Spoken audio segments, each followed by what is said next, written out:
Бул жаран Чыныбек Акыев 1970-жылы туулган. Бүгүнкү күндө өзүнүн бир тууганы болгон Байтемир Акыевди мыкачылык менен өлтүргөндүгү үчүн айыпталып, Каракулча райондук ички иштер бөлүмүнүн убактылуу кармоочу жайында камакта.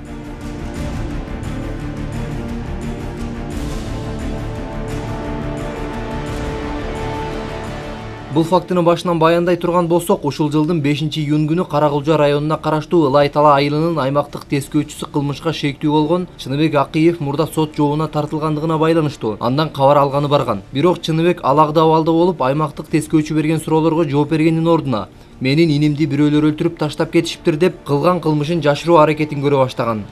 Ошо жаза аткаруу инспекторуна сиз сүрөтүңүз керек, справкаларыңыз керек экен, учетко алыш керек экен дегенде эле кыйкырынып кеттим, мага ызаланып. Менин настроением жок, мен ояка барганга убактым жок. Анан эмнеге кыйкырып атасыз? Эмне болду сизге десем эле, бир тууган инимди балдар өлтүрүп, ушул эле айылдын лотоктун астына таштап коюптур, кол бутун таңып. Койсоңуз деп ишенбей, кайра өзүм автонома салып алып туруп үйүнө алып келдик. Үйүнү ачтык. Мына үйүнү ачтык кулп менен. Ачканда эле мына үйүнүн киребешинде айванында капта бир нерсе байланып туруптур. Ушундай эле формадагы нерсе экен. Анан кийин адам болбосо керек, адам узун болуш керек эле өлгөн адам деген мааниде анан эшигин алдыга алып чыктырдым, көтөрүп. Алып чыгып туруп эле чеч дедим, чеч капты ач десек эле ошо иниси ошо өлгөн абалда ошо байланып, путу колун башын бириктирип байлап коюптур. Кылмыш болгон жерде ыкчам иликтөө иштери башталганда кылмышка шектүү жаран айылдын четиндеги мүрзөгө барып жай казгандыгы аныкталган. Тургундун үйүнө барган убакта бир тууган иниси колу башы буту байланып мешоктун ичинде жаткан убакта биз бардык, участкага көрүбүз.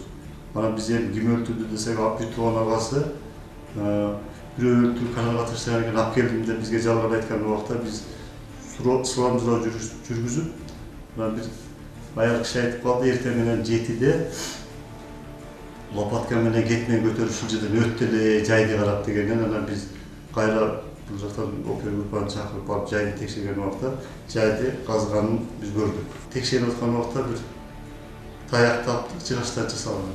Ошо менен башка ушу бет жагын чапкан экен, ошол жагы сынганын биз көрдүк. Жасыден жаны чыга элек убакта колу менен бутун байлаган, дагы кыймылдаган убакта башын килонка менен уруп, мойнунан жип салып тартып, өкөнү бириктирип байлап койгонун биз тактадык. 5-июнь күнү кылмышка шектүү жаран өзүнүн бир тууган инисин мыкачылык менен өлтүрүп, жана кылмыш ишин жашыруу максатында айыл четиндеги мүрзөгөдөн жайгасып, бул жакка көмүп салууну көздөгөн. Бирок ошол эле күнү аймактык тескөөчү тарабынан колго түшүрүлүп, ал ою ишке ашкан эмес. Чыныбек Акыев бир карындан жаралып, бир үй алдында чоңойгон бир тууган инисин эмне себептен мындай мыкачылык жол менен өлтүргөндүгүн мындайча түшүндүрдү. Мас, кышымен аракчы, мас, тарзан чаап, эшикке айкагытып, аятып чырактап, сойгосуп бүттү сарсан. Ан жака бир уран турду, бир теп алдым, түштү. Түргүлгөн таяктан бир чап, жана тенчиде. Бир чап тиктеп турдум. Өлтүргөндөн кийин эмне кылдыңыз? Башына жылтыракман таңып, жип менен уруп, анан капка салып, таңып, үйгө койгом. Көбүн эсе оор кылмыштардын жасалышы спирт ичимдигин ичкендиктен улам болот. Жогорудагы окуя боюнча Кыргыз Республикасынын кылмыш жаза кодексинин 97-чи адам өлтүрүү беренеси менен кылмыш иши козголуп, кылмышка шектүү жарандын баш коргоо чарасы 2 айга камакка алынды.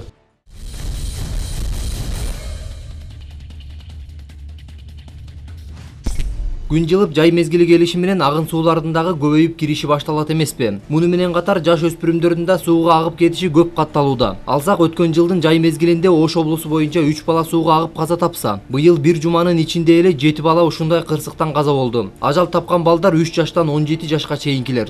2017 жылдын 30 майынан 8 июнга чейинки мезгилде эле Ош облусунун аймагында 3 жаштан 17 жашка чейинки 7 өспүрүм жана 35 жаштагы аял сууга агып кеткендиги боюнча катталган окуя. Былтыркы жылы сезон боюнча Ош облусу боюнча болгону 3 факт катталган болчу. Жайкы сезон башталып элек эле күнүнө бирден агып жаткандай болуп атат да. 7-июнда Арабан районундагы Кызыр Абад айылында 3 жаштагы бөбөк талаада эгин сугарып жүргөн атасынын артынан барам деп арыктагы сууга агып кетип чарчап калган. Мен аны үйдө калган окшойт деп ойлогом. Кайра талаага чуркап барсам, кызымды арыктын жээгине чыгарып коюшуптур дейт Наристенин атасы. Кечки уже шам болоюн дегенде үйгө кайттык. Тамам мезгил болуп калды. Үйгө барып, аялым, келинчегим, эжемдер, жээндерим баары үйгө кетти. Мен бул жака малга кеттим, уйга. Уйум алып келип коеюн деп алып келгенде аялым чуркап чыгып туруп, "Нагима сиз менен" деп кызым сурап калды. Мен айттым, "Жок, мен менен эмес, үйдө жок экен" десем, "Үйдө жок" деди. "Үйдү карагыла сен жок" деди. Сразу ой келди, сууга түшүп кетти деген. Дарбазаны токтотула дедим, баары ызы чуу болду, келип ушуну издеп келип машинадан тутуп алдык. Жайында күн ысык болгондуктан көбүнчө балдар сууга чөмүлөм деп агып кетишет. Мындан улам Арабан райондук ички иштер бөлүмүнүн кызматкерлери балдар жана ата-энелери арасында түшүндүрүү иштерин жүргүзүп, балдарды жалгыз калтырбоого чакырды. Чөмүл атканыңды атын билеби? Ооба, билет. Бул жерге коркпойсуңбу? Жок. Апама айтып келин да. Чөмүл. Чөмүлга үйдө эч ким жок эди да. Анан Болду. сурабай эле келдим. Суу жээк боюнча кыдырып, биз 3 күндөн бери кыдырып айтып атабыз, бирок азыркы күндө эртемекси суук болгонго суу муздак деп балдар анча келбей атат. Анан сезон ошо июлдун 15-инен августтун ичи деп айтышты да. Бирок кээ бир балдар келип атыптыр, бирок ошолорго ата-энелерге ошол жерде жашаган жашоочуларга эскертме берип, көзөмөлгө алуусун милдеттендирип, алардан телефондорун алып, байланыш телефондорун алып, бизге вдруг бир бале болсо чалып киргизгиле деп айтып келдик. Өспүрүмдөрдүн коопсуздугу келечектин бекемдиги эмеспи? Андыктан ушул сыяктуу иш-чаралар сууга түшүү мезгили аяктаганга чейин өткөрүлүп, андан соң дагы маал-маалы менен өткөрүлүп турат.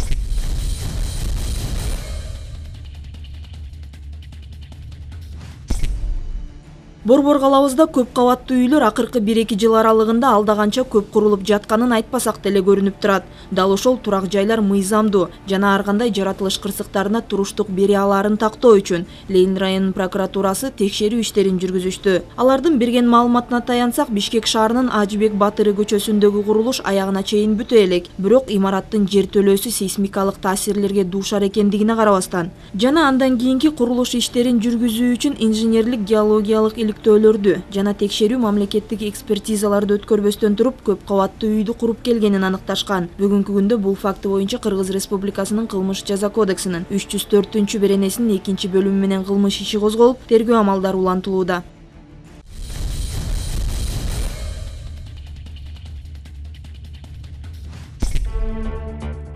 12 жашар Нурдөөлөт Нурбековдун тез аранын ичинде боорун алмаштыруу зарыл. Операция Индия мамлекетинде жасалмакчы жана ага 30 000 АКШ доллары талап кылынууда. Бейтаптын жакындарында мындай чоң суммадагы акча каражат жок болгондуктан боорукер мекендештерден жардам сурап кайрылат. Көмөк көрсөтүүнү каалаган жарандар болсо экрандагы даректер аркылуу жардам берсеңиздер болот. 1999 туулган Сартбаев Азат альвеококкоз оорусуна чалдыккандыктан тез аранын ичинде Россия Федерациясынын Нижний Новгород шаарынан боорун алмаштыруу каралууда. Бул үчүн ак халатчандар 5,5 миллион сарпталат дешүүдө. Бирок ата-энеси мындай суммадагы акча каражатты таба албагандыктан калайык калктан жардам суроого аргасыз. Азаттын оорусуна кайдыгер карабай жардамга кол сунган жарандар болсо экрандагы реквизит же номерлер аркылуу байланышып көмөк көрсөтсөңүздөр болот. Жанапилов Бекзат 6 жашта. Ал 16 апрель күнү саат 1:30 чамасында үйүнөн көчөгө ойноп келем деп чыгып кеткен боюнча кайтып келген эмес. Бекзатты көргөн же анын кайда экендиги тууралуу маалымат билгендер болсо экрандагы телефон номерлерине же жакынкы милиция бөлүмдөрүнө кабарлап коюңуздарды өтүнөбүз.